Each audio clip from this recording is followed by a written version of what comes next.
एक farmer BJP spoke person अब high court की जज बन गई हैं। लोगों का कहना है कि अब जुडिशरी भी पॉलिटिकली बाइस्ड हो गई है क्या। तो आज की वीडियो में जानेंगे कौन है आरती साठे, क्या है उनके अपॉइंटमेंट की कंट्रोवर्सी और क्या रहा पब्लिक रिएक्शन। तो चलिए देखते हैं। आरती साठे एक एक्सपीरियंस लॉयर हैं जिन्हें 2024 तक बीजेपी का स्पोक पर्सन अपॉइंट किया गया था। उन्होंने अपने लीगल करियर में इनकम टैक्स से जुड़े और हाई प्रोफाइल केसेस हैंडल किए हैं। 2024 में उन्होंने बीजेपी से रिज़ाइन कर दिया था और अब 2025 में आरती साठे को बॉम्बे हाई कोर्ट का जज नियुक्त कर दिया गया है। लोग कह रहे हैं कि अब जुडिशरी भी पॉलिटिकल बाइस्ड हो गई है। जानते हैं इसकी सच्चाई क्या है। वैसे सोचने वाली बात है कि आरती साठे ने लंदन के कैम्ब्रिज यूनिवर्सिटी से इंटरनेशनल टैक्सेशन पढ़ा है और सुप्रीम कोर्ट में भी प्रैक्टिस की है। पर कंट्रोवर्सी यहाँ से स्टार्ट होती है। पॉलिटिकल पार्टीज़ मेनली कांग्रेस का कहना है कि बीजेपी के स्पोक पर्सन को हाई कोर्ट का जज बनाना जुडिशरी की इम्पार्शलिटी पर सवाल उठाता है। महाराष्ट्र के कांग्रेस लीडर विजय ने सुप्रीम कोर्ट से अपील की है कि उनका अपॉइंटमेंट कैंसिल किया जाए। पोजीशन का कहना है कि ऐसे लोग जो किसी पॉलिटिकल पार्टी का चेहरा रहे हों, वे जज बनकर क्या न्यूट्रल डिसीजन ले पाएंगे।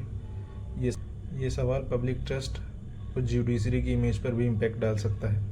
वैसे तो इंडिया में जजेस को अपॉइंट करने का एक सिस्टम है जिसे कॉलेजियम सिस्टम कहा जाता है। इसमें सुप्रीम कोर्ट के 5 जज मिलकर एक नाम रिकमेंड करते हैं और फाइनल डिसीजन प्रेसिडेंट का होता है। इस हिसाब से तो आरती साठे का अपॉइंटमेंट लीगली बिल्कुल सही है, लेकिन कंट्रोवर्सी कुछ हो रही है। पॉलिटिकल पार्टीज़ का कहना है कि क्या ये डिसीजन इथिकली सही है या नहीं है। लोगों का ये भी कहना है कि कॉलेजियम ने उनका अपॉइंटमेंट करने से पहले उनका पॉलिटिकल बैकग्राउंड चेक किया है या नहीं। दुनिया की कई डेमोक्रेटिक कंट्रीज़ में स्ट्रिक्ट कूलिंग ऑफ पीरियड होता है। इसका मतलब ये है कि पॉलिटिकल पार्टी छोड़ने के बाद या अपना पॉलिटिकल करियर त्यागने के बाद कोई भी व्यक्ति जुडिशरी या ब्यूरोक्रेसी में तुरंत नहीं जा सकता। लेकिन इंडिया में ऐसा कोई लॉ नहीं है।